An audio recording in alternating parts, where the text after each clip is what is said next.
Hi, I'm Mac McCarthy, and I help people with their breakups. Thanks for the clap. We're going to get into it today. Breakup coaching versus a therapist. I think this is a really good topic, actually. I think you'll probably be a bit surprised by my take on this. And we're going to dive into it because a lot of people I talk to that come to me for breakup coaching, and to be honest, a lot of people come to me after breakup coaching to talk about life and work and different things. So they've often told me, you shouldn't just say you're a breakup coach. You do a lot more than that. The reason I prefer to stick with breakups, even though I help people out with their life matters and various things, because breakups are a great starting point. I know you don't want to hear that right now because you think, well, I don't want to be in a breakup. It hurts. I don't feel good. But being at ground zero, just like years ago when I was in college, I had a guy I worked with, and he goes, Mac, are you in any serious debt? And I'm like, no, but I don't have a lot of money. He goes, zero is a very good place to be at. Now think about that. What he meant is it's better to be out of debt at zero to get going than to be below ground zero, to be digging yourself out of a deep hole. And so you have to remember that when you're in a breakup, ground zero sucks, but it's time to take a look in the mirror. It's time to look at your life. It's time to make some changes. And a lot of people, myself included, this is a turning point for other things in your life because all of a sudden you're alone. You got no one to lean on, to complain to bitch and moan about. And you got to go, what do I want to do with my life? And so it's really an opportunity to put some pressure on you to improve, to challenge yourself, to get a better, and maybe it starts with the idea that now that I've broken up with this person, they're not coming back, it didn't work out, I want to be with someone better. So if you're going to be with someone better, you got to get better. Correct me if I'm wrong. You got to become more of a catch. Correct me if I'm wrong. Hence the reason when people break up, they join the gym, they go on a diet. Some get plastic surgery. They get a better job. People come back to me all the time a year later. Hey, man, I got a better job. I got this. Why? Because the breakup was a smack in your mouth, a smack in your face, and you said, I'm not going to take this shit. I don't want to be this way. And so a lot of times a breakup is what ignites you to be better, get better, look better, feel better. So if you like this video, throw me a like. Donations are welcome and appreciated. And if you want to subscribe. Today, I do have a link to the Discord. It's at the top of the live stream right now. I believe that'll work anytime. Before it was just for one day. And I'll put that again down below. Andy, you're always welcome, hon. I hope you're doing well. So let's get into it because, like I said, I think this is probably going to be a little bit surprising because there are people out there that would be, oh, you can't be both. You can't accept both. You absolutely could do therapy and have a breakup coach. I've had many, many clients that talk to me and refer to me as their coach and then talk to me about their therapist. And they're like, a lot of times they'll tell me, oh, my therapist told me that. So obviously I might package the information differently. And this is what's really interesting. Packaging counts. What do I mean by that? A lot of the information you're going to get about your breakup or your diet or going to the gym, there's only so many things you can learn. Like no contact, to block your ex from social media, to find a purpose in your life. You're going to come across these things again and again and again. You're kind of like, yeah, I heard that one before. Is there anything else? Is there anything else? Because you don't like them because you don't feel like they're going to work right away. But the bottom line is anything worth you doing in your life usually takes some work, usually takes some pain, and usually takes some sacrifice. And so do getting through breakups. But if you have the capability financially or the ability to be open to different solutions And when I say, I don't mind if someone's skeptical. If someone goes, you know what? This law of attraction thing, I'm not buying it, but I'll try it. Right? There's all this stuff about law of attraction out there. There's something to that, folks. Are there people selling snake oil out there and bullshit? Yeah, I mean, it's on the razor's edge of like, okay, I just saw a video earlier today. It came up on my YouTube feed. Some guy's doing law of attraction to get your ex back, and he's not an ex back. Here's the interesting thing of why you want to stay in your lane and be an expert in an area or specialize in an area. Because then when someone comes to you, it's like, all right, this person just talks about breakups. I want to go to them if I'm going to talk to a breakup. Someone that goes and has a law of attraction channel and they're like, I can get you wealth, I can get you health, I can get you a new partner, I can get your ex back. It's too much. It's too much. And I have trouble buying that. Now, law of attraction and some of the elements to it, I get it. Belief, good intentions, some of that works. And I've never used the term law of attraction before, but focusing on something, having a goal, imagining that it's real, all that stuff, if you want to do it, I'm all for it. If someone goes, oh, I've just been practicing the law of attraction, good for you. Good for you. Let me know how it works out. And I'm not going to sit here and go, oh, that'll never work. Oh, that's so negative. No, I'll go for it. Getting your ex back with a straight recipe. So this guy had something to the effects of writing out a letter and mailing it in the mail and having it come from your ex and postmark it and then use telepathy. Yes, I said telepathy. By having a conversation with your ex, an imaginary conversation with your ex, because there's something in the air. And there's something to this, by the way. I didn't totally discount this. He said, have you ever had a situation where you were thinking of someone and they called you up? Of course. Yes, I have. Many of you have had. And I do believe that when you are thinking of someone close to you, they can feel it, and at moments they do. That being said, it doesn't necessarily get someone to get their ex back. And that's where this generalization of breakups really fucks with people. You go on YouTube and you get this idea that, all right, I'm in a breakup, let me get some information, and it's a one-size-fits-all. No, it's not. That's where it gets wrong. That's where it gets wrong.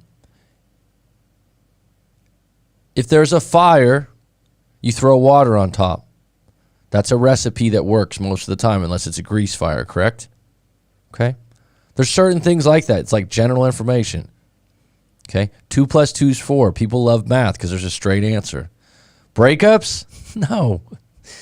So this guy with the law of attraction, he's not taking into account, what if the breakup involved an ex that hates you because you cheated on them and lied to them about your religion? What about that?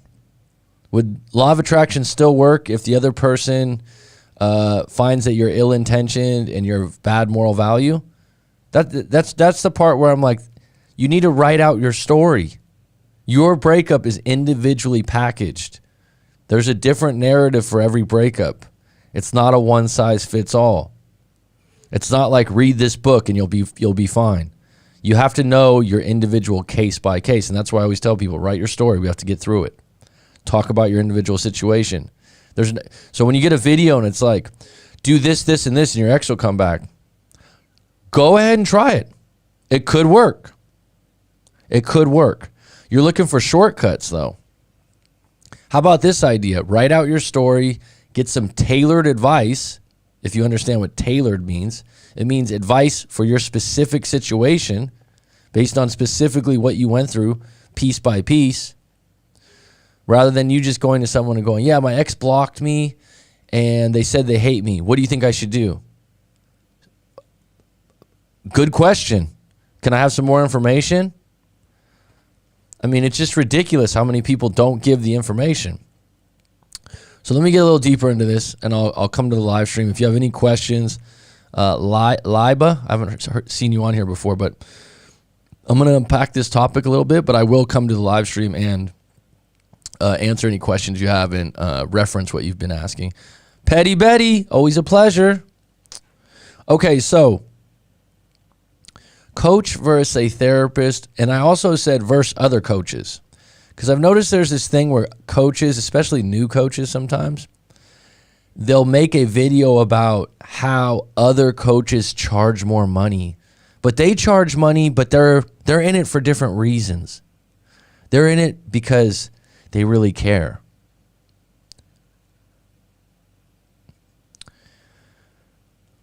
I'm one of those coaches that does. But I'm not going to make a video about other people that I've never met before, that I've never done a live coaching with before, that I don't know their background, that I don't know their life experience, and say I'm better than them. All I can do is tell you, if you do a live coaching session with me, you don't find it useful and helpful, I'll give you your money back at the end. Does anyone else do that? I don't know. Is that confidence? Yes. It also shows and proves I fucking care, because I don't want to give you unuseful or unhelpful information or have a bad vibe or bad rapport, and let's just waste each other's time. But I've noticed that other coaches do this. They'll go, yeah, I've seen some other channels, and 80% of the coaches, or 60, if you hear a percentage, I would get highly skeptical because they haven't done a survey. They're just pulling shit out of the air. 80% of coaches never get their exes back, and then they make these channels. How do you even know that? Right? And they're charging a lot of money, but I don't charge so much, and I care more, and all I do is, but you charge money, right? This is what gets me. But you're charging money, right? Let me just get this out of the way. My time counts. I'm good at what I do. That's why I charge money. That way you can value it. If it was free, you'd think, what's the catch? It must not be very valuable. That's just how humans think. So I'll never go, oh, it's not about the money. No, it's about helping people first and foremost with their breakups. But yes, I do like to get paid for it. So when you hear someone make a video about, oh, all these other coaches charge too much and I'm in it for better reasons. Really? But at the same time, you're charging, knocking down other people you've never met or interviewed before. That's what gets me. So coach versus a therapist. So a lot of people that would say, I'm a therapist, I'm a certified such and such, such and such. Good for you. I don't have a problem with it. I'm not intimidated by it. And you know what? If you went to, 10 years of school and you've had a practice for 15 years, good on you. And I would tell a client, go for it. I would say if you can afford it and you're interested, go and seek out advice from multiple professionals. Not too many, but it can't hurt you. There's been multiple times, more than multiple times, many times where someone goes, yeah, my therapist told me that. And I told him the same thing, but I just say it in a different way.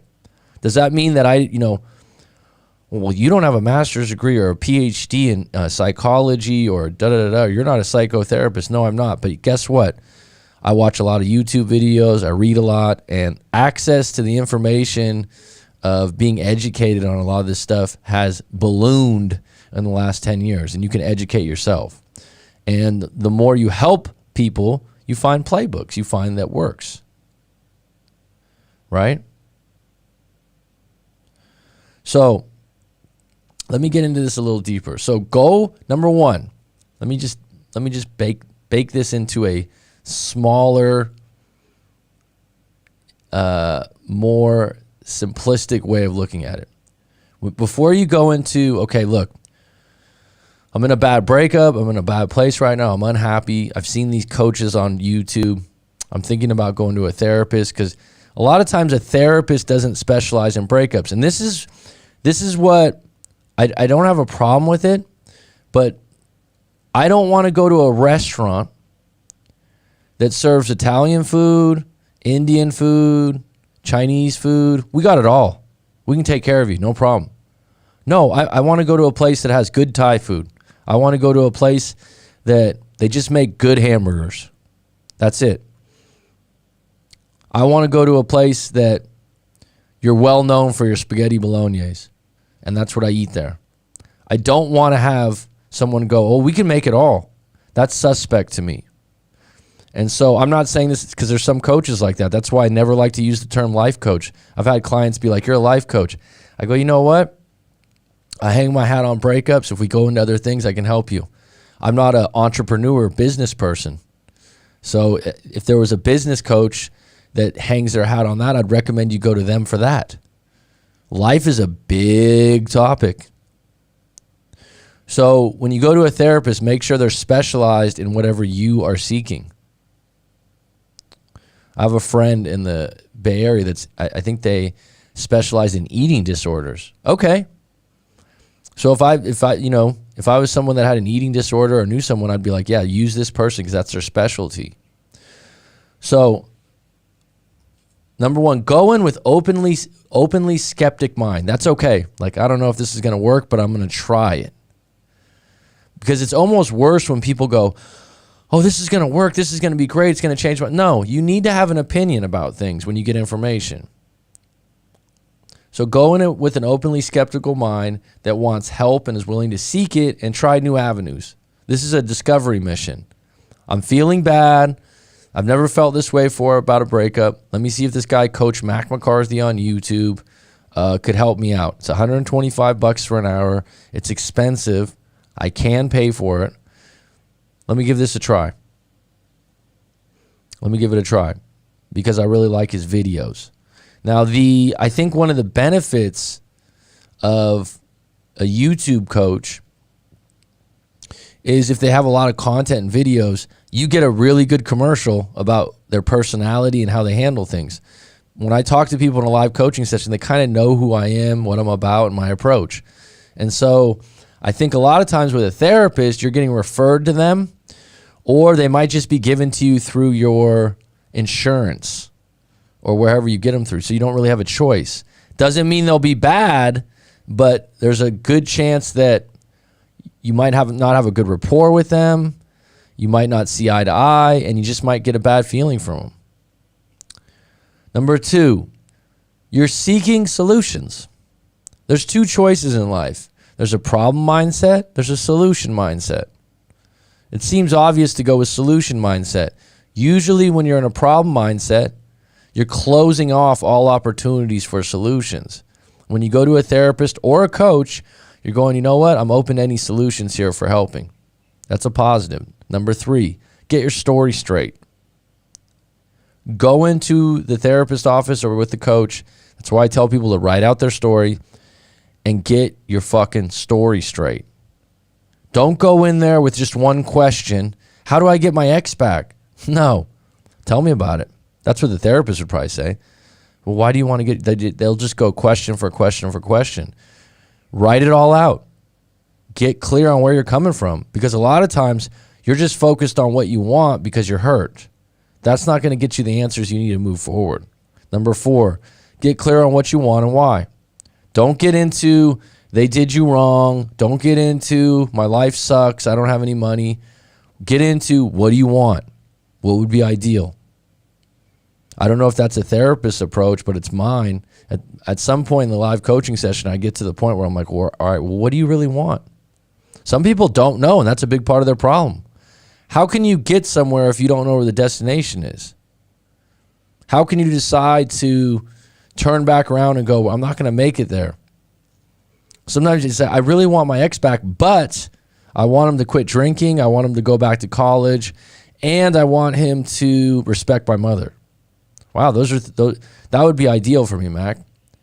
Do you think those are realistic if he hasn't done it for 2 years? But that's what I want. So you want him back, but you want him back on your terms, and those are the terms.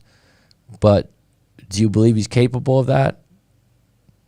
Well, yeah, maybe. Really? Really? Well, let's unpack that and talk about it a little further.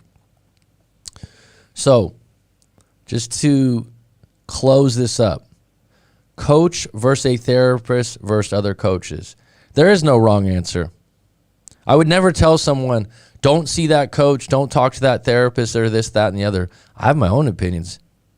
I've been on YouTube and I've seen other coaches and I've thought, oh, that wasn't a very good video, or I've thought, that guy's got an annoying voice, or I've thought, wow, that person's full of themselves. But if someone goes to a coach that's not me and they go, man, the guy was really helpful, or the woman was really helpful, I really liked her information, good for you. Great, not a threat to me. I would never say, oh, that person doesn't know what they're talking about because they don't have my level of expertise. No, I would say if they help you, it's a win. Good for you. Good for them. And I like when I have a coaching client and they go, oh, I went to Craig Kenneth. And I'm like, how did it go? I never think like, oh, he sucks, or he's that, or he's got a little wimpy voice. Or he says in his videos how he said in a couple of videos how he always gets the most gorgeous women. Okay. Who am I to say that's wrong or right? Some of it I find hard to believe, but I could be wrong. And so I get the feedback from people, and some people give me the same feedback about him, or they give me feedback about other coaches. But at the end of the day, if you pay the money, it's a discovery mission. It's you seeking solutions. It's you looking for answers, and I applaud you for that. So let's think about the worst case here. The worst case scenario is this. The worst case is you go to someone to get some bad advice and you act on it. So that'd be like the worst case scenario, right? You go to a coach, you go to a therapist, and they give you bad advice and you act on it. And then you go, God, I wish I wouldn't have done that. If I would have went to this other coach, or I would have known already, then I wouldn't have done that, and it just made things worse. Here's the silver lining, platinum lining. Even then, you learned a lesson. Don't do that again. Don't use that coach again. And my approach has always been, I don't like to give you direct advice unless it's just really something you need to hear, which is sometimes. I like to get it to a point where we shape it, we mold it, and you come to the conclusion that I'm looking for you to come to. There's a client I had recently, and he'd agree. Great guy. He's on the live stream regularly. He's in his 50s. Really good guy. We did multiple live coaching sessions together. And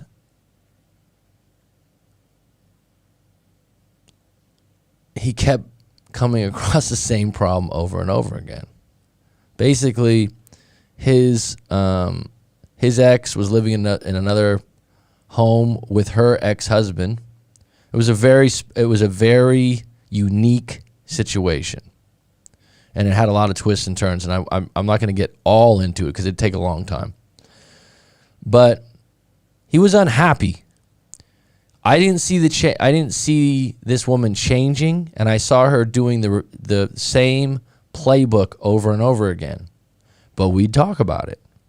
And I even gave him advice, and I even said, she's probably going to come back. No, I don't think so. She calls back a week later, he goes, you were right. I've been doing this for a little while. I'm not perfect, but I have pretty good intuition on these things. Same thing kept happening. They'd talk, they'd get on good grounds, and then she'd revert back into blaming him that he was going to leave her, and he doesn't care about her, and he doesn't understand her life. And so what she was doing was guilt riding him, putting her in his frame, and then they would talk, and then she'd go, I just have to think about it. I just have to think about it. So he's stuck in the gray area, and we'd talk about it. Now, someone would think, well, he just needs to cut her off. He just needs to get rid of her. He needs to come to that conclusion. And it might take a couple times. Because he loved this woman. He had been with her for 5 years. He cared about her. And his identity was, I'm not a bad guy. And here's the crazy part. She was playing on that. But she was creating scenarios like he was a bad guy, so he kept explaining himself. And he wasn't. He's a good guy by all means that I knew him. Good father, gregarious, outgoing, had a good job, very confident. And she was being manipulative. Now, if we just in the first coaching session, I was like, hey, look, you just need to get rid of her. She's going to keep doing this. No, because that's not how, he wasn't ready to receive that information, and that's okay. He preferred talking to me a few different times, working his way through. And I believe it was Christmas or the day after Christmas, he sent me an email and he goes, I'm done. I'm tired of the repeated things. I'm done. I've decided life's too short. And I said, I agree. And he said, thanks for being there for me and thanks for coaching me, and I'll talk to you again in the future. But that was his journey to get to the point where he was okay with it. He wasn't going to talk to me in the first coaching session and have me go, hey, just do this.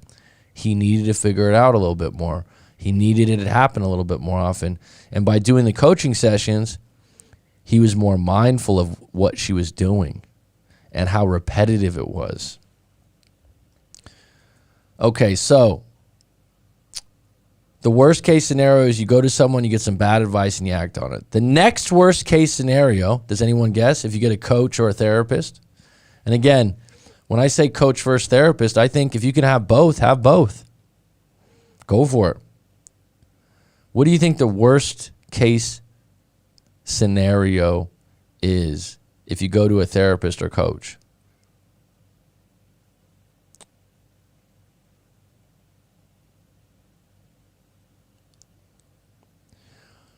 So I'll give you mine. The next worst case, you met a therapist or coach that gave obvious surface information that didn't help much. In that case, that doesn't mean all coaches or therapists are bad. It's just this one wasn't able to help you. When they say you break no contact after 30 days. So I just had a client that had come back to me. This was like 2 or 3 months ago. And there was some problems with my website. And he emailed me. He's like, man, I thought you stopped. I was really worried. You're really good at what you do. I was like, thanks. I appreciate it. And he goes, and a lot of people I talk to multiple coaches. And he goes, I talk to other people and you're by far the best. Now that's a pat on my own back. That might be arrogant. I'm just telling you the truth. So he goes, but what he said was a lot of the other coaches gave surface information. And let me give you an example of what surface information is to me, because I like watching YouTube. I like watching stuff on psychology, and I like interviews. So I like Joe Rogan's when he interviews someone that wrote a book. Like my favorite right now is Breath by James Nestor, and he interviewed him also. But I like watching interviews. But sometimes the amount of doctors, I've talked about this before. I think Rob, who watches quite a bit of YouTube, I almost said Yahoo. You get a doctor on, and they're talking about all these things. They went to fucking Harvard. They wrote eight books. They're this distinguished person. And something comes up about diet and what's best for you, and it just never fails. Well, you should be eating broccoli. You should be eating more vegetables. It's like, thanks, Harvard professor with 8 books. I didn't know that one. Eat my vegetables. Salmon's good for brain. Omega-3s. I mean, it's just surface information that everyone knows. Get your sleep. Exercise regularly. And that's why sometimes when people ask me about they're in the breakup, I'm like, have you been getting your exercise? Now that might be surface, but it's like, it's a good question to ask. My point is, you can go into a breakup and someone could just throw out surface information. And he was saying, like, they can just, that's why when people get into these attachment theories, I'm not against them. I'm not saying they're full of shit. But my approach is, it's a little bit lazy. It's a little bit like, oh, let me just put you in this box and then we don't have to unpack more. We don't have to get deeper into your life. We can just say that you're an attachment, such and such. And then once you agree, that's done. We figured you out. We figured out all your problems. Me, I'm like, all right, so she left you because you're jealous and controlling. Would you agree that's true? Well, yeah, I can be controlling, but she doesn't listen. Okay, so why doesn't she listen? You continue to ask questions. You unpack, And then you say,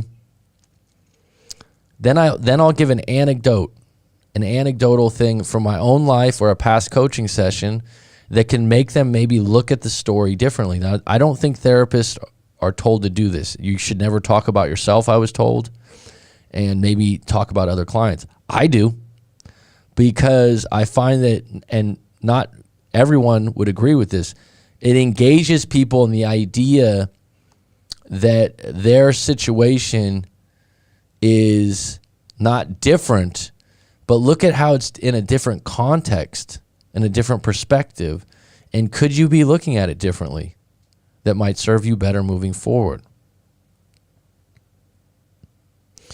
So surface information to me would be like what Liba just said. Okay, just I want you to do 30 days, no contact, and then I want you to reach out to them with a letter. It's almost like directions. I'm not into directions. Personally, I'm into learning you as an individual. And that's why when people come back to me, they're shocked by how much I remember. Because the art of intently listening to someone and asking questions that matter is an art. And in order for me to help you, I really have to learn how you tick. And I learned this as being a teacher. Because when I first started being a teacher, I had these classes at a university that were 35, 40 students. You're not going to get through to all those students. 10 or 15 aren't going to like the class. They don't even like school. They're out to lunch. They just want to pass. 10 really love school. They do everything hardcore, maybe less than 10. I'm talking out of 40. And then everyone in the middle latches on with a group or a group of friends, and they follow their friends. So if their friends have good study habits, they do, but they still don't try as hard. And if their friends have bad study habits, that's how the group evolves.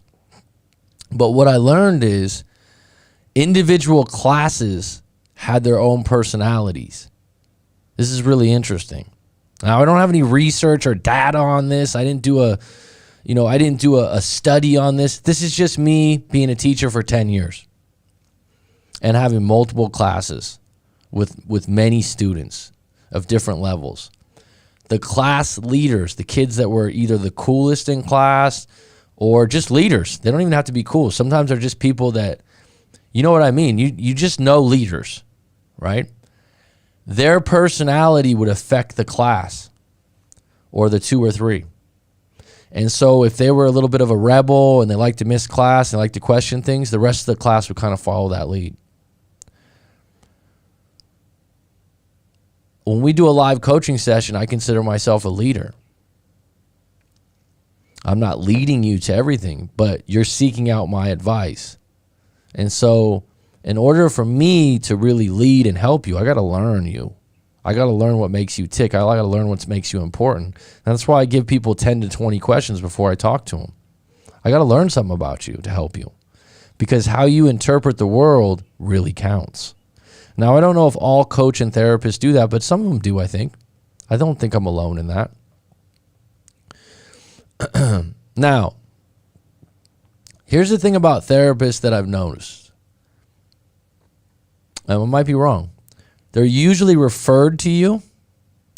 So a friend, colleague, or maybe a doctor refers someone that you don't know, but they're just referred.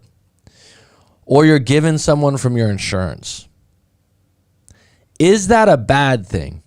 No, not necessarily. Is it a little bit more blind than going on YouTube and watching all these coaches and going, oh, you know what? That guy or this woman, I really vibe with them. I really like their take on things. To me, knowing a little bit about the person before going into it, especially if it's expensive, is a little bit more comfortable. The other thing that's changing, and changing quite quickly, is therapists used to have an office or a place. Now everything's going to be going to online. So that's going to be the same in coaching. So I just wrote, a coach, especially one from YouTube, is generally chosen by the individual, and there's maybe more information before they make that choice. Now, someone might say, oh, that's not true. Maybe. The advantage of YouTube, you can get someone's perspective, personality, and approach in their videos, right? And you can tell, like, dude, does this person resonate? And the great thing is when I meet people, we don't have to go through any like this or that. We usually have something in common. They usually watched a few of my videos, if not a lot, and they go, I really like your channel. And so we can just get going. And there's immediate respect built in, and there's an immediate comfort built in to share more, right? And I think down the road, maybe therapists should have a YouTube channel. They should have something where they share more of what they do. So just to close this out, I don't have a wrong or right answer, and I'm not telling you that a coach is better or a therapist is better or other coaches are better or worse. Go into it a little bit skeptical, seek solutions, get your story straight, get clear on what you want and why. And if you get a bad therapist or coach, don't blame all therapist or coach, and realize that they might be good for someone else, but not good for you. But I would prefer, do you want someone that follows a textbook or works with you, the individual, is a really good question. So if someone's really specialized, they got trained in this certain kind of therapy, but they're not willing to go outside those boundaries, that's not someone I want to work with. But it's up to you. First and foremost, I applaud individuals that seek out solutions and help wherever they can get it, and then redirect the ship as they go. All right, we got 11 on deck, 5 likes. I appreciate it. Let me know your take, breakup coaching versus a therapist or coaching versus a therapist. If there's something I said in this particular tangent or lecture that you found true or untrue, please put it in the comments. Please let me know what you think. Or if you've had a therapist and a coach before, what you like or what you don't like. I'd really like your takes on this. Personally, I have had a few coaches. I haven't had them long term. I've had people that have helped me out with my YouTube channel. I've had, especially the business side of it, because that's not my forte. And the funny thing is, I chose a couple people from YouTube that I really like. And I don't know if their information changed me in the way that I wanted to initially, like the initial coaching went into it, but they were all good experiences because I already respected who they were and what they were about. And we had a great rapport when we talked. So let me get into the live stream here. So if you look at the top here, there's a link to the Discord. I think that should work all the time. If you want to copy and paste that, let's see if it's still there. Yep. I'll just do it again to the bottom part. So if you want, this Discord's new for me. I know that the guy from the Love Chat does it. There's a couple other coaches that do it. Clients have been asking me about it for a while. So anyone that likes the live stream or likes my channel and wants to talk outside of this Discord seems really cool. Liba, okay, sorry. If you're still on, I appreciate it. If you guys want to leave a donation, I do appreciate it. If you don't, that's okay. I send angry texts to my ex, and he admitted his mistakes. He said, I agree with you. He wasn't mad at me at all, and I said many bad things, and he replied with them, okay. He replied in seconds. And he replied back to my text even though it was 1 a.m. Well, it sounds like he's okay with him. In other words, I know why you're mad, and I'm okay with it. The other thing he could be saying is, I don't want to fight. I don't want to argue. I want to keep it neutral. And so I'm just going to say, okay, you know him better than I do. I'm not sure. What are you angry for about? The other side of Boston 617. That's like the fat trainer trying to sell you how to get in shape. Get your paper, playboy. You know what always gets me about sports now? You got people that are pretty out of shape that are the sportscasters or the critics that are talking crap about these guys that are world-class athletes. I think it's kind of an interesting dynamic. What up, Skinner? Dark Knight, always a pleasure. Craig Krennis has the world's most irritating voice, that's for sure. I don't know if it's world's worst, but yeah, I don't, voice counts for some people, some other people don't. But probably out of my coaching clients, maybe he's one of the most common coaches that other people talk to, besides the guy from the Love Chat. A lot of people like the dating guy. They always tell me that that's one of their favorite people. Laugh out loud. It's like he's in a tunnel. The I'm done line is always a moment of freedom. I agree. Surface information, kind of like telling the guy it's how to make her feel, yet not telling him how to go about doing it. Yeah, Rob, you know what I mean? I took it as a real compliment when this client came back to me and said that he just felt like, he's like, I went to multiple other coaches and he was like, it was mostly surface information, which to me is obvious, which is, to me, you got to package information in a way that's compelling enough for someone to use it or remember it. And that's using metaphors, that's using stories. It's good to get into details, otherwise surface information is fairly useless. And yeah, when someone, I can come up with the obvious, yeah, you should be in no contact and you should quit social media. I could probably say that to 50% of the people I talk to. But they need to know why they're doing it. And before we can recommend that you do something like that, it can't come off too like you just have to do it. It has to come off like, well, what's the alternative to doing no contact? What's the consequences? Joining late, therapists are not taught. Judy, Jack, it's a pleasure. It's been a while, hon. I hope you had a happy holiday in SoCal. Joining late, therapists are not taught in breakups at all. Most breakup advice is counterintuitive. It is, right? I would agree with that. It is counterintuitive. I say that sometimes. That's not to say that therapists can't help. I'm just saying what happens is someone has a bad experience and then they say they're all bad, or 80% of them are bad, or 80% of coaches are bullshit. It's like, where do people get these numbers? And yeah, telling that you can change your ex's mind when you really can't. You have to change your doing so they see the real you and gain respect for you. I mean, there's manipulative tactics that do work for certain breakups. They don't work for all of them. The classic, if I posted a picture of me on Facebook with a hot woman, would get my ex's attention and maybe come back. Yeah, if your ex is of low self-esteem, has a low set of confidence and is likely to get jealous, yeah, maybe it'll work, but it's not going to make you guys get back together for a long time. It might just be a knee-jerk reaction. If you want to use that tactic, go ahead. But what kind of person are you? Wow, lie, but you don't want to share what you wrote? Judy Jack, exactly. Most therapists are trained as they maybe have no clue. What my point was with a life coach or a therapist, because I was just looking at this training. I forgot her name. I think her name's Marissa Pear. But I like hypnotherapy, and that's something that I would dive deeper into. I already do it now with some clients, and I've had a hypnotherapist work with me. But I thought, oh, okay, I'm open to this plan. And the lady, the program was like, you can help eating disorders, you can help this, you can help. I don't want to wear 15 caps. I don't want to be the restaurant that serves 18 different kinds of food. I want to specialize. So that kind of threw me off. And I think that there's value in that. Judy Jack Burton, I actually have a friend that went to psychotherapist once, most for a breakup help, and the therapist basically told him if info that drove the ex-girlfriend even further away. They're not specialists. Let's face it, some therapists have really bad relationships.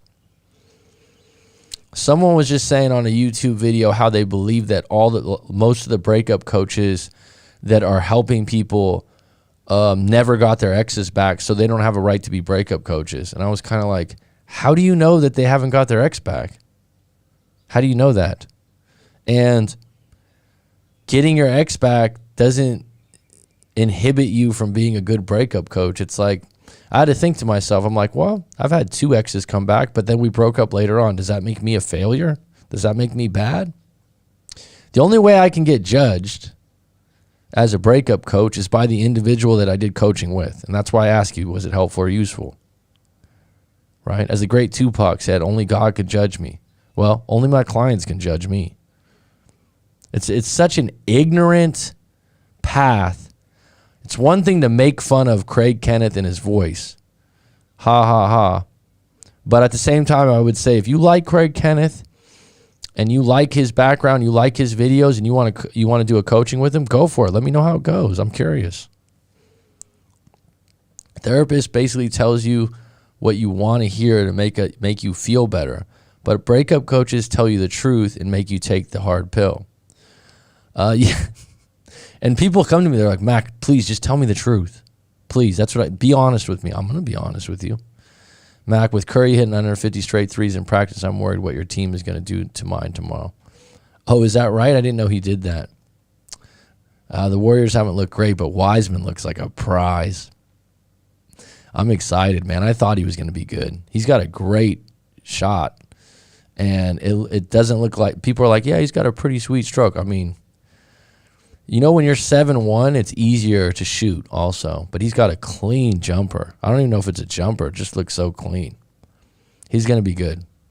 Anytime you start this easy in the beginning – so I'm pretty excited about that. I don't know about these other guys on the team or why they're losing by so many points, but I'll tell you what, though, Skinner, there was all this noise a few years back. Sorry to get off. I'm going to go to the NBA for 2 minutes here for Mr. Skinner. There was all this noise about everyone's pissed off because teams got stacked, like the Warriors, the Heat, all these teams. The Lakers and the Clippers right now are like... They're like overly stacked. I don't know how any team could beat them because they're so deep. It's amazing. Pelicans are stacked. There's teams that are like, wow, it's like all the good players are on a team. That being said, everyone's still getting paid and everyone still needs to better themselves in the league and figure it out. Still a lot to go on, chemistry on a team too, playing together for a while. That's why the Clippers failed last year. A therapist will tell you to open up and tell them how you feel when you shouldn't be contacting them.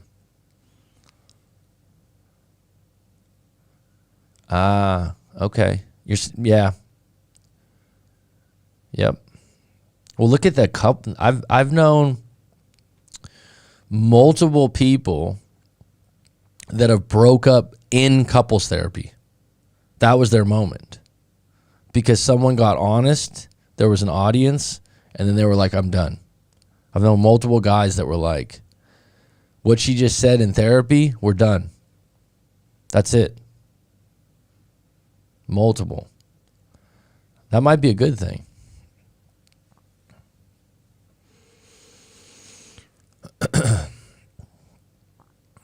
It is counterintuitive, huh, Judy Jack? Because sometimes people send comments on my videos, especially scarcity is attractive, and they're like, yeah, this is just manipulative and this is stupid and I would never believe in this and scarcity is not attractive and just be honest with people. Quit playing games. It's a game, huh? Isn't attraction a little bit of a dance? Your breakup, post-breakup, if everything's been said, the breakup was pretty clear. Because I have told people, Judy, when you're really unclear, there's an open loop where you really, really don't know. You might have to contact them if it's available to you. That being said, you're missing something. You weren't listening. You weren't in tune with the relationship because there's something there. Unless the person just left and they're just too cowardly to tell you they met someone else.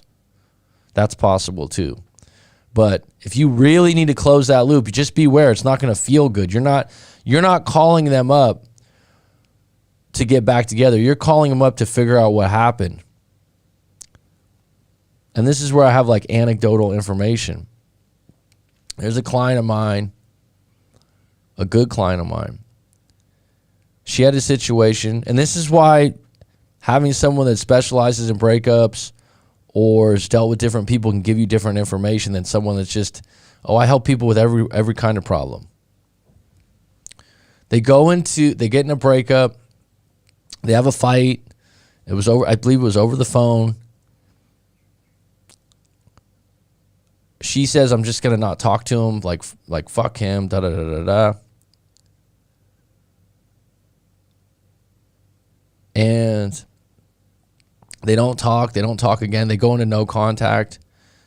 They broke up, whatever. So she's in no contact. He's in no contact. I think she meets someone within a few months and goes out, but she was kind of like, wow, what an asshole. He never contacted me. She finds out later on, 2 weeks after the breakup, he was in a fire and died. She didn't find this out till a year later.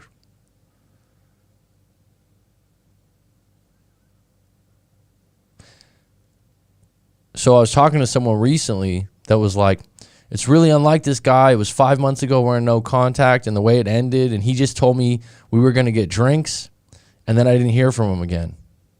And then I wrote, well, I guess there's my answer. We're not going to get drinks. And I'm like, look, if it's left like that, where you had really good interaction and it seems you're clueless, you do have a right to figure things out. But by figuring them out, you're no longer playing the game of getting back together. You just want to be clear. Are you okay? Something happened to you?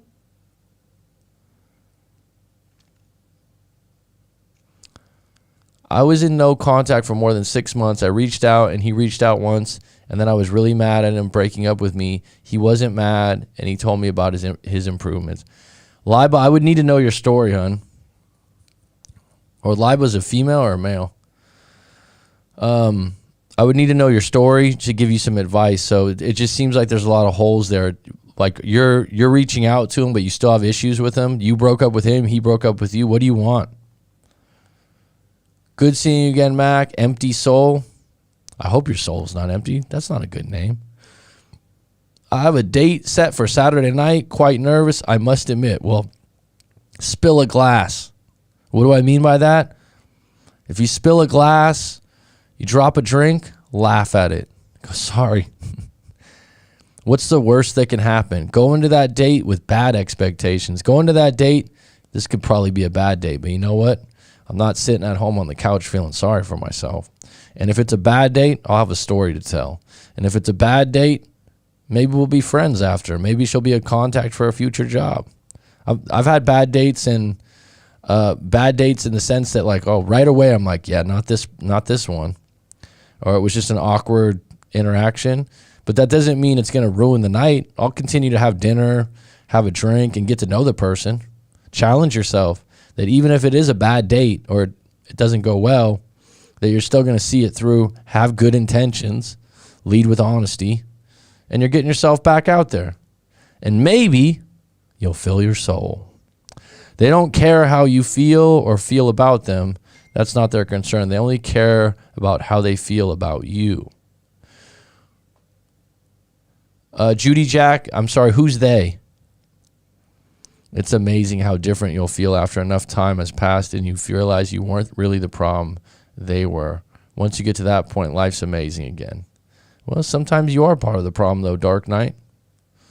It's different for everyone, but as long as you're feeling better, your head's up high, you're being a good person, you're doing the best you can, that's good enough for me. Go into the date to be present and have fun. That's it. And like I said, if you spill it, I'm not telling you to spill a drink. I'm saying if you spill a drink, it's like if you spilled a drink and you were out with your buddies, you just laugh and go, oh, okay, let me clean this up. I mean, I don't know if you understand what I mean by that, because I've told people that before. Like, what do you mean? I'm like, what's the worst that can happen? Can I share my story in comments? You are at any video? I just need a little guidance. I'm a female. How old are you?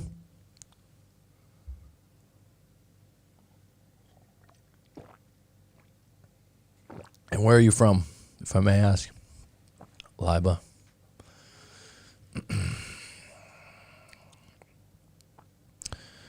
Coming up on the 53-minute mark. 16? No. Sorry. This is supposed to be 18 and over, actually. Yeah, well, sorry. Should be entertaining evening on the ice rink. First time trying it, actually. Pakistan, okay. Conversation, lying, cheating.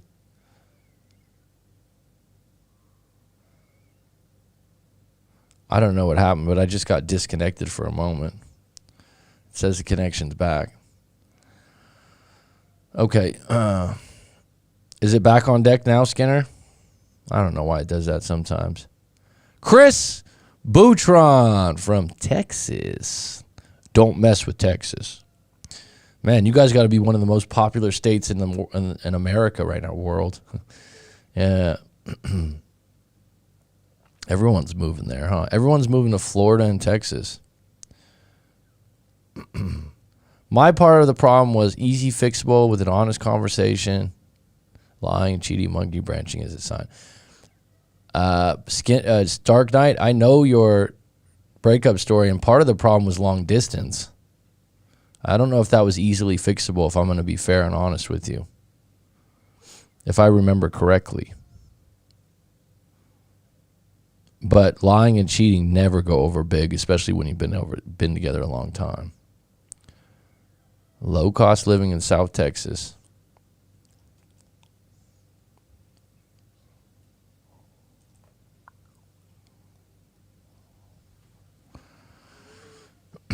Anyone from the live stream interested in joining the Discord, please do. I think this is going to be a really cool thing.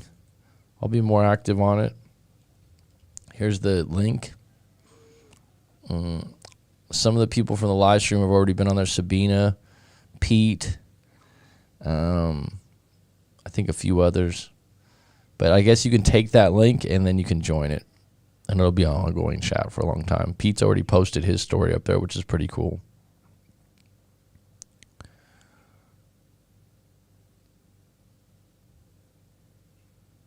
Mm-hmm. 10 likes and 10 viewers. And now we're having a little technical difficulties here with the stream for some reason. Who knows why?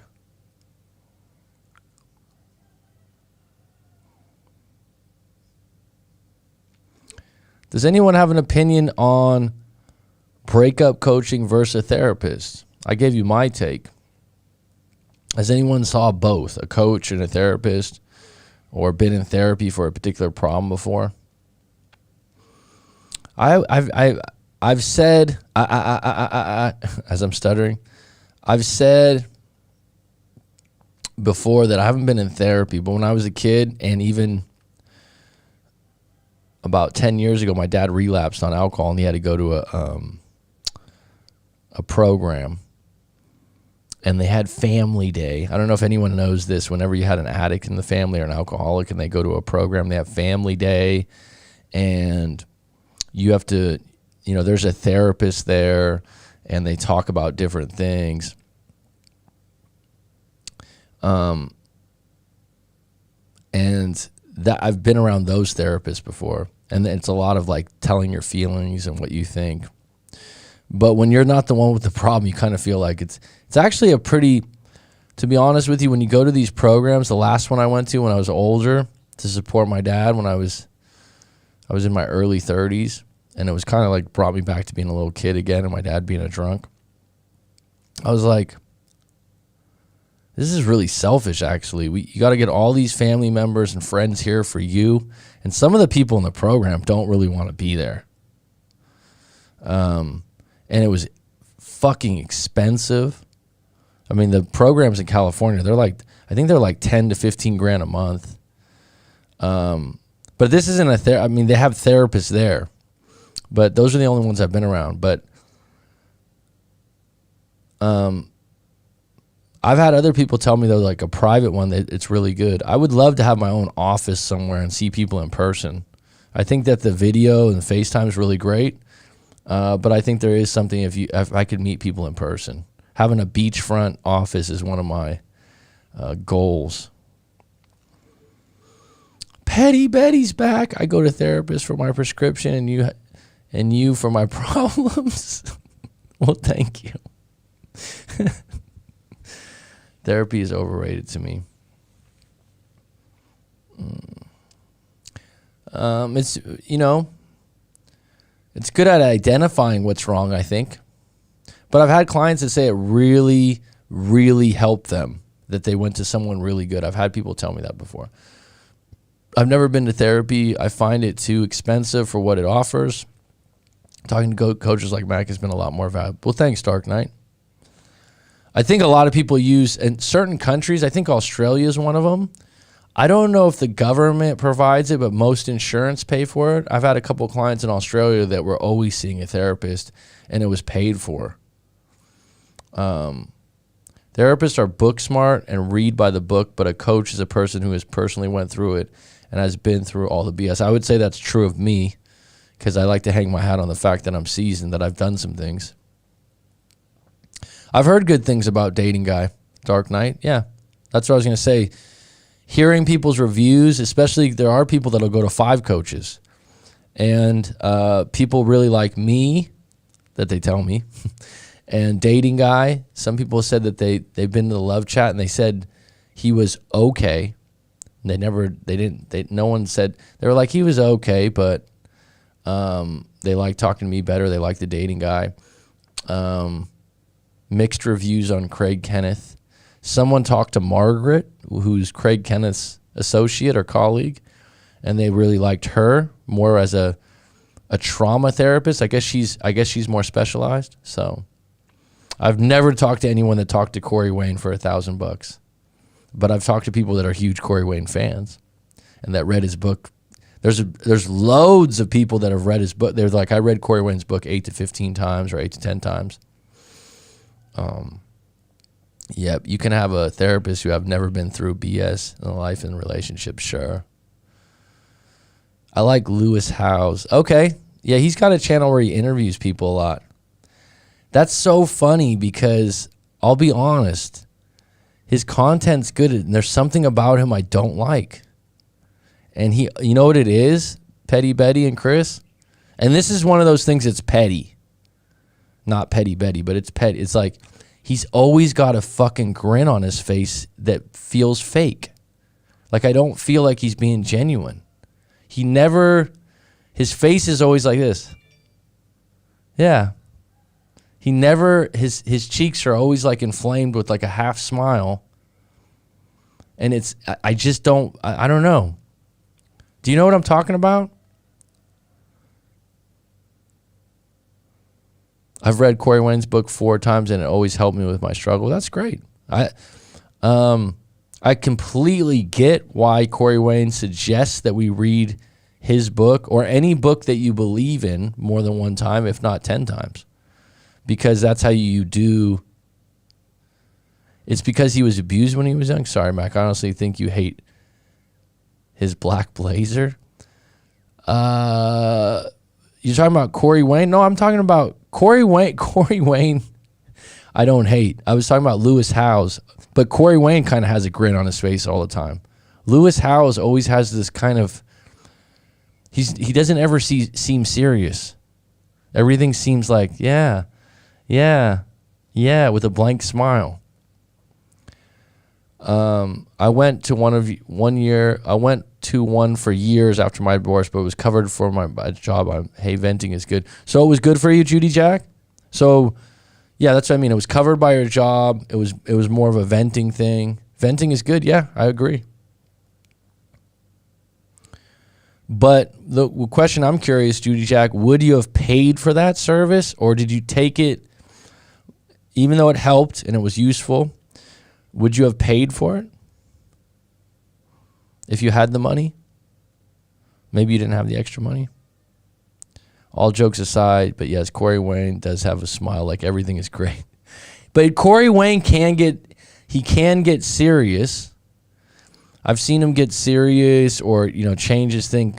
For some reason, and Corey Wayne, one thing I respect about him is he won't be politically correct all the time. He'll go out on a limb on stuff and be honest of who he is. Lewis Howes, to me, I don't know. There's just something a little artificial about him. But I like his interviews. I mean, here's the thing about the interview circuit right now on YouTube. If you watch Lewis Howes or you watch Tom Blue, is that his name? Tom Blue? Impact Theory. He's got great interviews. He's a little weird because he dresses.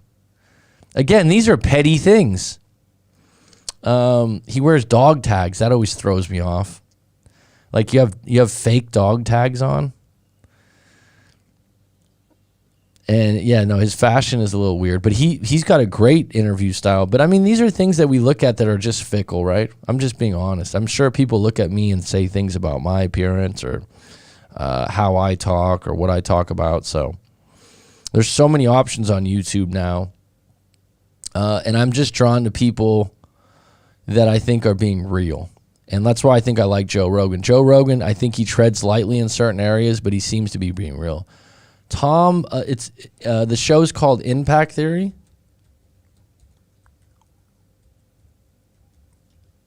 And that's not how you spell his name. I think it's something like that. I could be wrong. He's worth like $400 million though. But he has some great interviews. And he asks good questions. He just gets, it's interesting when you hear people speak in the way they speak. He uses the word like all the time because he's from SoCal. And, awesome. Corey Wayne talks about masculinity and being an alpha state of mind, weeding out the bad and good women in life, family and friends also. I've read the book, not 4 or 5 times. I have it on Kindle. I've done a book review on it, talked about all the notes in it. Sure, I'm with you. I think it's a very simple book, and simple books are good. Rich Dad, Poor Dad, one of the most classic books you can read about finances. Extremely simplistic. Good book. Good stories. But we just have so many options now. When I was a kid, and I think Petty Betty's the same age as me. I'm 39, and you're 38, I think, Petty Betty. We just didn't have that many options. Like, think about it like this. Like talk shows when I was a kid. I didn't watch talk shows, but I remember my mom or even my dad, I had a babysitter when I was a little kid. There was Donahue. I think his name was Phil Donahue. There was, in the afternoon, late afternoon, Phil Donahue. There's Oprah. And like when I was young, I think those were the only two. And then like years later, there was like Jerry Springer, Maury Povich, and it turned into really cheap stuff. I mean, there's Dr. Phil. There's all these different ones.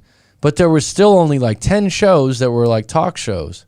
Think about what YouTube's done with that.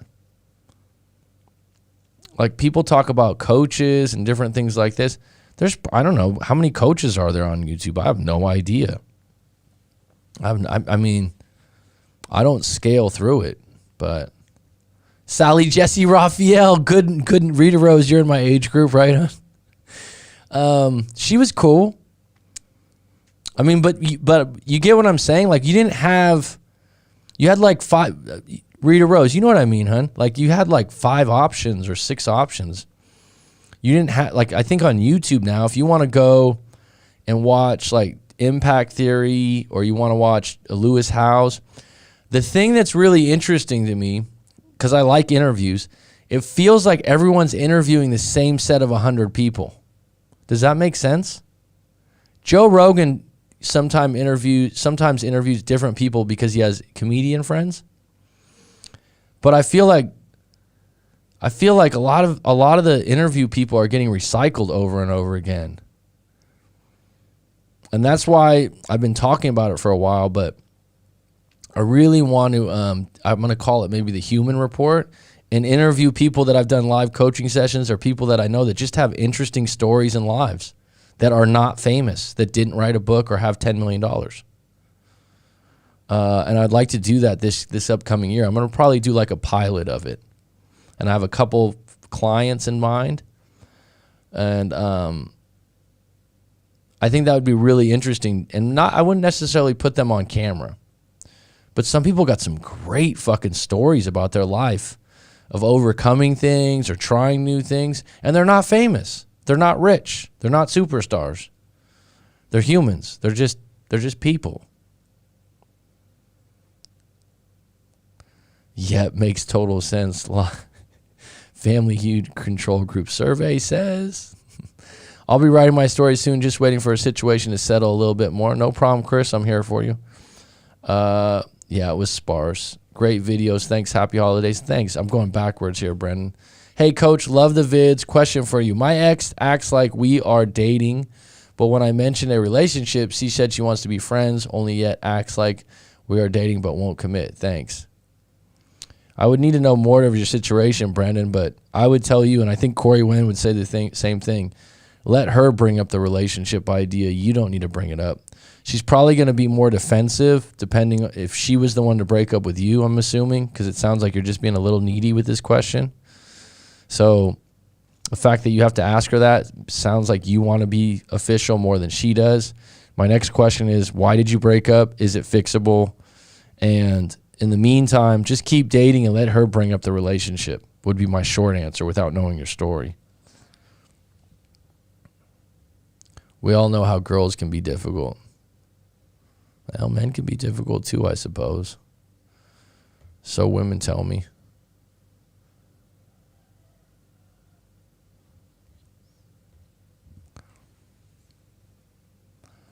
Guys should be on purpose and girls should be on relationship purpose. Okay.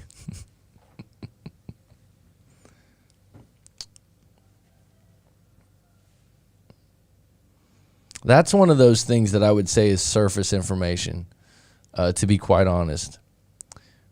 If someone goes, you need to find your purpose, I would want to talk to that person on how to find their purpose. Right? Because if you can't find your purpose, that means that you're having trouble navigating who you are. I just had a really good conversation with a friend of mine that's 45. And we were just ran each other. And I forgot how it came up. And he was like, you don't really know who you are, eh? It's really difficult to learn who you are. And I was like, you know what? Yeah, you're right. Learning who you are is part of finding out what your purpose is. And part of finding out your purpose is the ability to challenge yourself, find out what you find flow state in, and find out what means so much to you. And like I said, when people have kids, their purpose is usually built in. Let the girls bring up the relationship status. Yeah, Corey Wayne says that. And I would agree in most cases, yes. And so Brandon, because there is a Brendan, they're different ones. I would say just keep dating and have a good time and let things work out. And if she broke up with you, like whoever breaks up with who, it's going to be a hard turn for them to go back on their words because they broke up with you for a reason. And so they don't want to just give into that right away. We got 12 on deck, 10 likes, much appreciated. Topic is coach versus therapist versus other coaches.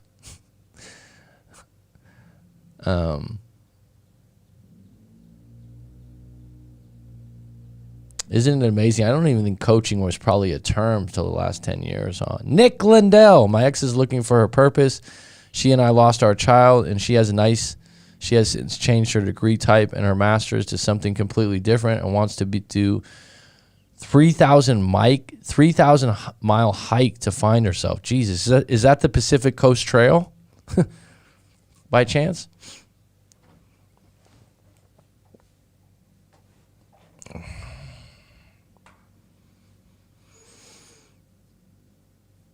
I like hiking, but 3,000 miles? In America, you better have a gun. It is the Pacific Coast Trail. I'm good, aren't I?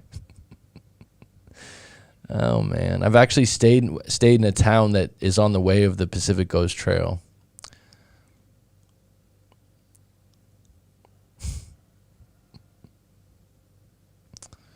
So how do you feel about all that, Nick? I will say something that probably people don't know. I've had a relationship before where my girlfriend had a miscarriage. It's tough. It's tough. It was tough on my girlfriend at the time. It's hard. It lingers. And I've had clients that have had it happen. Oh, I'm sorry. I'm sorry if I got that wrong, that it was a miscarriage.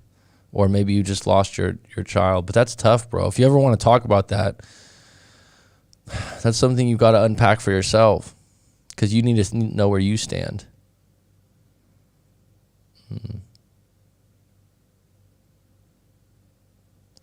Maybe that 3,000 mile hike could be good for her. Did she invite you, or she wants to go by herself?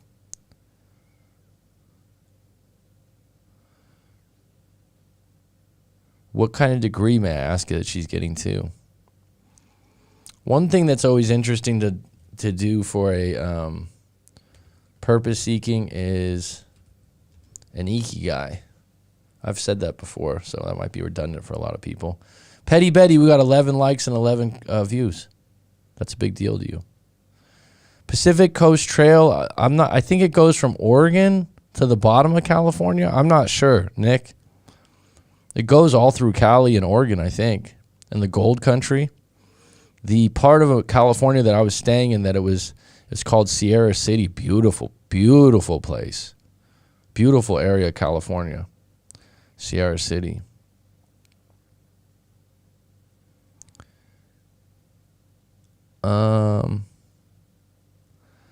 That's her purpose, and you should support her, but also make sure your purpose also. My ex had 2 miscarriages before our relationship, and it affected our relationship also, especially the month it happened in. It's big. I've talked to clients about it before. It definitely changes a relationship. There's guilt involved. There's no easy answer to those.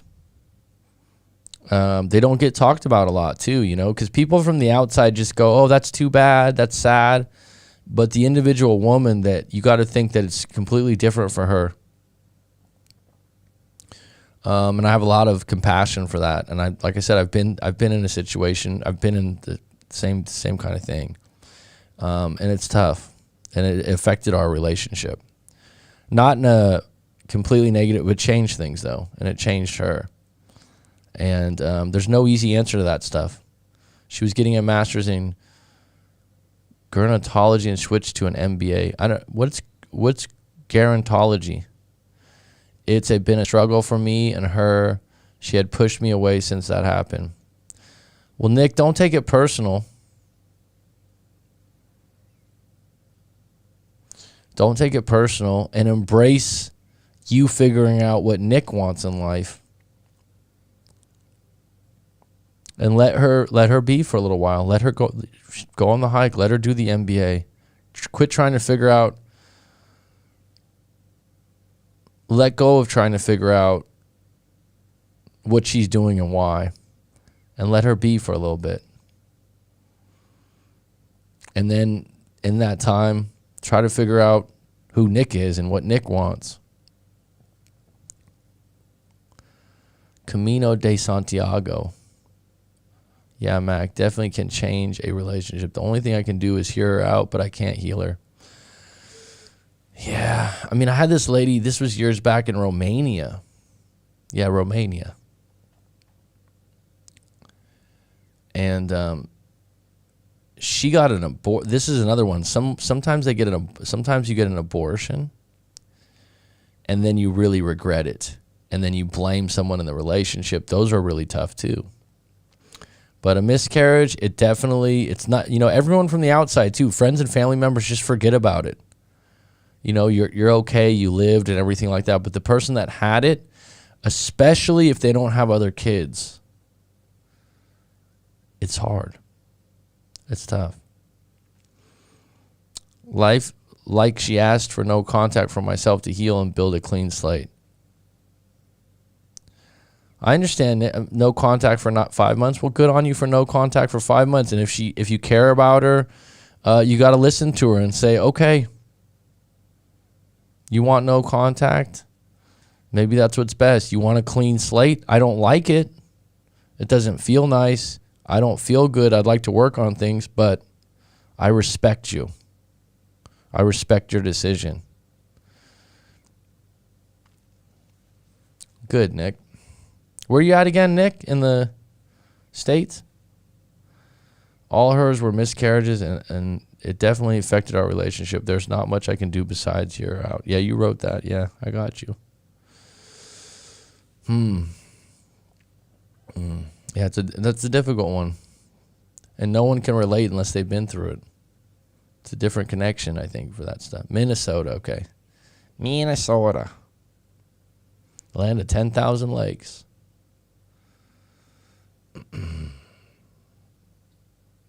And the home of Prince, I believe. Randomly. Twins, Kirby Puckett. I don't know what else we got here. The Vikings. Nick, you're going to get through it, though, bud. How old are you? If I may ask.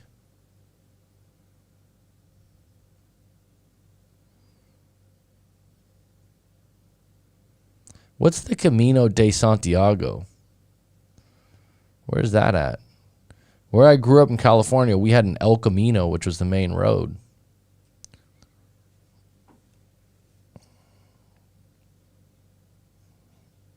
$27. You got your whole life ahead of you, bro.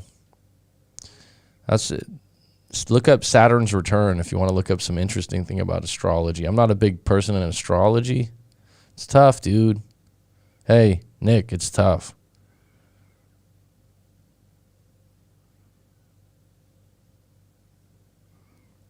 It's tough. But you're going to get through it. You got a lot of life left. This relationship, this breakup is not going to define Nick Lindell or the rest of his life. It's going to hurt. You got 5 months of no contact. Take it day by day, and you're getting better and better. Hey, Max, so what has been your most petty breakup? Oh, no one's ever asked me that question. Probably my first one, for sure. When I was like 19 or 20. I can't even remember my exact age. I was with, that was like my first serious girlfriend. 19 or 20. We'd been together for a little over a year, and I broke up with her. That's one of those things. I've broken up with girlfriends, and they've broken up with me, or we've had mutual breakups. So I've had a little smorgasbord. But yeah, that would be my most petty for sure. Because I just had an issue of, we lived in a small town, and the rumors that she had hooked up with someone before she was even with me. So it was just silly looking back. But at the same time, I was never going to stay with her long term. But at the time, it was a reason. It wasn't too petty. But if I had to pick what was petty, I think I would pick that as the most petty, because it was, I was young, inexperienced in relationships, and I wouldn't make the moves I made then, but there's no regrets. There's no regrets there at all. There's no like, oh, I wish that's the one that got away. We were going to break up regardless. A mess of folks in the EU told me about the spiritual journey. What has been your most peaceful breakup where you felt at peace after and didn't chase? I would say, honestly, in all my breakups, I've never chased. I'm not just trying to say that. I've never chased. I just had built-in dignity and pride. That doesn't mean I didn't hurt or I wasn't upset. It's just how it was. I've never chased after a breakup. I've only had 4 serious breakups, by the way. So, but one was, I don't know if it qualifies as a breakup, but what comes to mind is we were seeing each other for like 3 or 4 months. We weren't officially together, and then I moved away to another city. We stayed in contact. We saw each other for a couple months, and then she's like, I can't see you anymore. It hurts too much because you moved away, ... And it was crystal clear why, and we ended up getting back together years later. But I was completely at peace with her reason and the fact that we were only together for like 3 or 4 months. Weren't living in the same city, but I just remember that it didn't even bother me that much. The Camino de Santiago is a network of pilgrimages leading to the shrine of Apostle St. James the Great in the Cathedral of Santiago de Compostela in Galicia in northwestern Spain. Wow. Okay. Sounds interesting. My grandmother was Spanish. Never been to Spain, but my mom's half Spanish. That sounds interesting. If I had to pick where I'd want to go in Europe, I think Ireland, Spain, Portugal. But if I had to pick, I'd rather go to Argentina or Brazil, to be honest. Or Polynesia. I have friends that are from the UK that are always like, you want to go to England? I'm like, no. A bunch of my artsy friends have done it. Sounds cool. Sounds really cool. I love hiking. I'm not a big long distance traveler though. It's not like I'm scared of airports or anything, but like I live in a pretty nice place right now.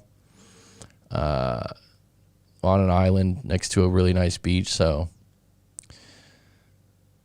what is a deal breaker for you, Mac, on values? Someone asked me this. Did you ask me this before? Someone asked me this in a live stream recently. Really familiar question. For me, someone that treats staff shitty. I've said this before. Someone that treats people disrespectful that are working at a restaurant.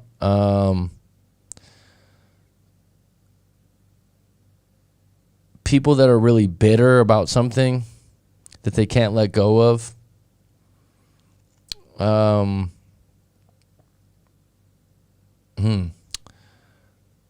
They constantly talk shit about colleagues, their friends, in a negative way. Another one recently, I would say, recently is if you don't like your job and if you don't like exercise. That sounds really, I'm just saying now at my age now, because I've just met a few women that are just like, because I value exercise and I value liking what you do, and I think it affects your happiness and your mood. And so those are extremely simplistic. Those are things I wouldn't have said. Those are things I wouldn't have said when I was in my early 20s. I would just say probably like looks or something like that. I would just deal with it as it came. But I'm saying right now, but one of the things that really gets me, if someone's rude to someone that's staff or disrespectful, or thinks that they're above other people, they talk down to people. No bueno. That's something I fish out right. I don't care how good looking you are. If you are snobby, I didn't grow up that way. And like I've had friends too that have wives or girlfriends that act that way. It's just like, I don't care how good you look. But yeah, the new one would probably be, red flag would be like someone that just does zero exercise, doesn't value it at all, and doesn't like their job. So therefore, they're just doing it to get by. And I understand some people have to do a job just to get by the way. I respect that. I'm just saying it I know it bleeds over into happiness and mood. And your partner being in more bad moods because of their job affects you and your relationship. And by the way, if you like your job and you're happy and your partner is unhappy with their job and their path, they're going to try to bring you down. The tradition has it that the remains of the saints are buried there. Many follow its routes and form a spiritual path or a retreat in their spiritual growth. Okay, sounds cool. Yep, respect is number one for me. I'm not quite the fan of hiking. I just got into it this last year, but I grew up hunting and fishing, and I've always been a walker. I jog. Respect for people, family, and friends. Yep. I also prefer Brazil and Argentina to vibe out. Never been there. But Southern California seems like, South America seems to be more enticing to me. And I've talked to a lot of world travelers in Thailand, and they always tell me that Argentina is one of their favorite places. World travelers, I always ask them where they like. Polynesia, because my niece and nephew are half Tongan and Samoan, and I had a lot of Polynesian friends growing up. But Polynesian really interests me because I like islands, but it's just in the middle of nowhere in the South Pacific. Deal breaker for me, if a man that I might be interested in has been physically intimate in any capacity with another man. Oh my God, that's hilarious. That's funny. Have you been to Tahiti? Fly culture. Yeah, that's Polynesia over there. Yeah.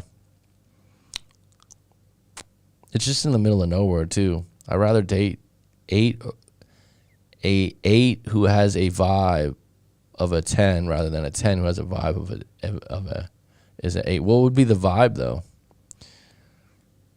You know what my thing is, Chris, that I get to with a lot of people now is I say, take a temperature check on your relationship. And this is really good for you to do at any time. 1 to 10, what's your intimacy / attraction, if you can group those together. On a scale of 1 to 10, what's your chemistry and connection? On a scale of 1 to 10, what's your trust? And usually people that are chasing a bad relationship have a 9 or 10 on attraction and have a very low trust. Yeah, last September for Jazz Festival. That sounds cool. Rita Rose is well-traveled. You must have a good job, hon.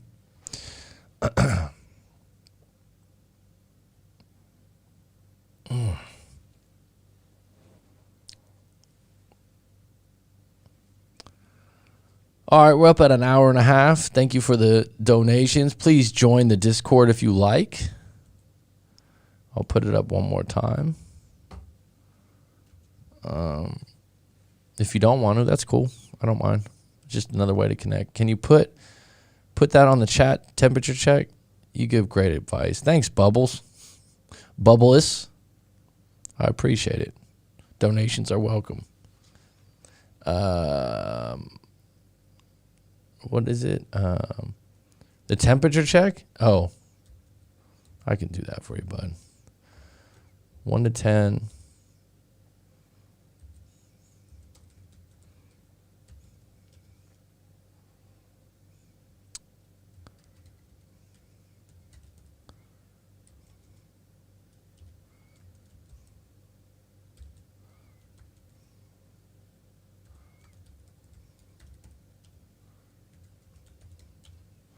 So attraction can be intimacy also, but I think when you're attracted to someone highly, your intimacy is usually good. I hope in your relationship, but you could drop those. You can make them.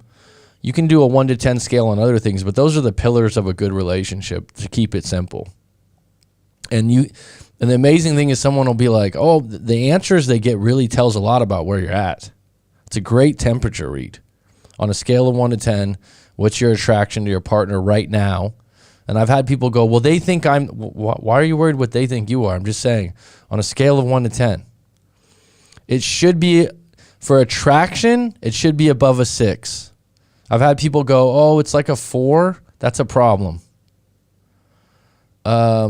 Chemistry and connection, it should be above a 6. If it's 5 to 6, okay, that connection and chemistry can be worked on. Attraction is fleeting. So attraction is one of those things. You could have a day where your partner looks really ugly, where they got the flu, or they got diarrhea all night. Your girlfriend's got her period, whatever. They don't look good. That's okay. That you can have a day or two, but overall you're still attracted to them. When you live together, you have those days. By the way, trust is one of those things that's pretty cemented once it's there. Once you have trust, it's a 10. It's a 9. You should never have trust below a 5. If you have trust below a 5, you have major problems. Major problems. Does that link not work? You can link to the Discord. I think that will just take you there. I think you have to sign up for the the Discord or the actual app Discord. It should take you right there and you can add right in. Discord it's like a chat where you share things and it's just ongoing. And then I'm just gonna invite people that watch the channel, that go on the live stream, and that way you have access to talk to people all the time that you meet through the live stream or through the channel. I'll follow you on Instagram, Mac. Okay, Coach Mac McCarthy. That's fine. I'm not telling people you have to do the Discord. It's just another thing that I'm opening up to, that ways that you guys can talk amongst yourself that like my channel and like my content and like the live stream. So, and it's free. So that's always good, right? Rita Rose says, oh, really? I want to reach out to him. I'm just afraid it feels bothered or annoyed. Bubbles, the best thing to do is send me your story, writemac.com. The link will be down below. I can give you a better answer if I know what went down and why. If you feel bothered or annoyed, then that means that you feel like he broke up with you or you broke up with him. Why do you want to get back together? You're probably got some anxiety. If you have anxiety going into texting someone, you probably should wait till your feelings and emotions are at a point that are a little bit more level, because anything that they write back to you, you could end up fucking it up because you're just so scared. You're not being yourself. We're at an hour and a half. I'm getting a little parched here. This has been a really good live stream. We got 10 on deck and 13 likes. More likes than viewers. I appreciate it. By the way, if you enter the Discord, feel free to write any topics that you think you want to add, or if you want to ask me on Coach Mac McCarthy at Instagram, if you have any topics I can go over in a future live stream, that'd be great.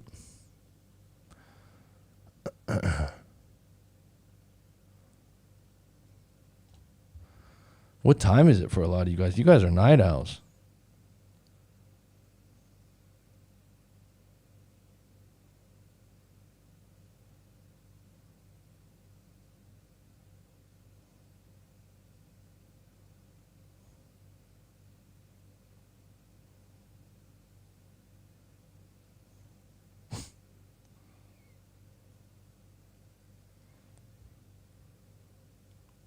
Two a.m., 1 a.m. Wow, riders.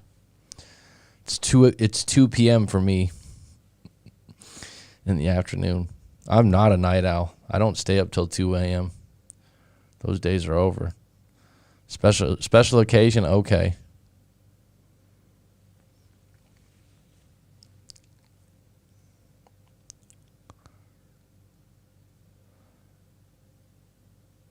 The live stream just went out for a little bit.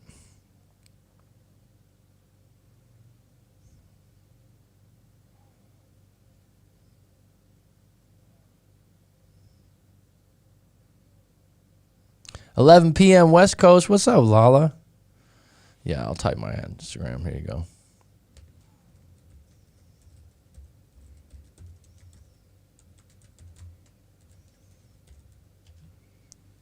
That should work. You should find me there. You go to bed at 6 a.m. You're nocturnal?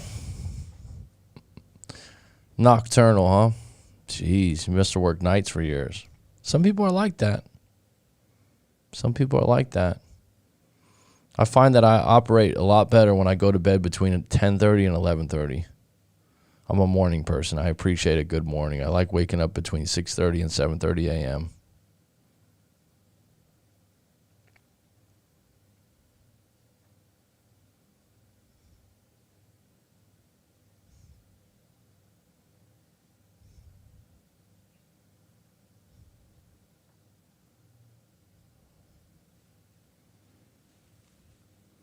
I think we just lost some people in the live stream for a moment there. I don't know why that happens sometimes. I don't know what it is.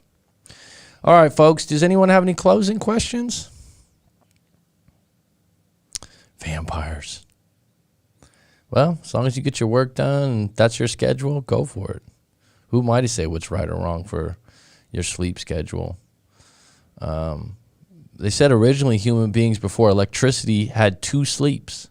You'd have an afternoon sleep or like an early evening sleep and then a late sleep.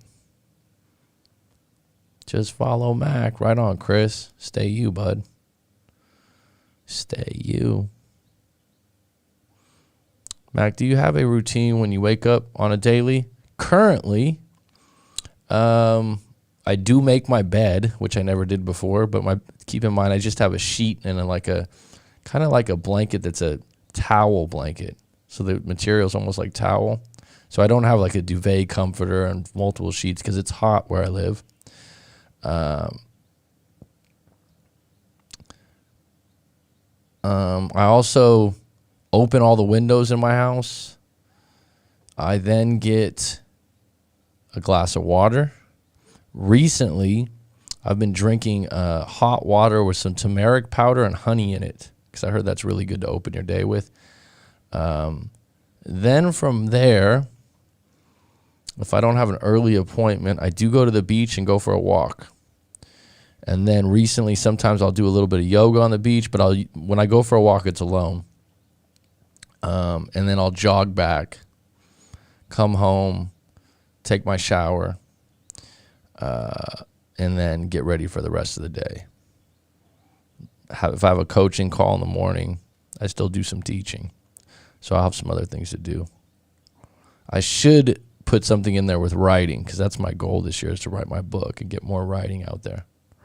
Shoulda, coulda, woulda. Got to eliminate those. All right, Rita Rose, thanks for riding tonight. I appreciate you. Thanks for the good questions.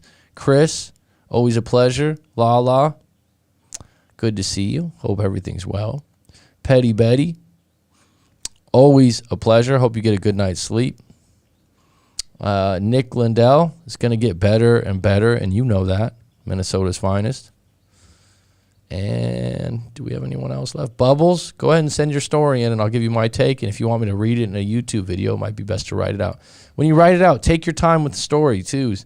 See, what you don't do yourself any kind of favors when you don't write out the whole story, because the questions are very, very shallow.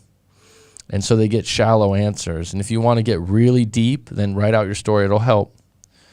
It's the best way to get better advice. I'm not sure who's left on here, but it's curtains. Have a good day. Have a good evening. And soon enough, have a good year.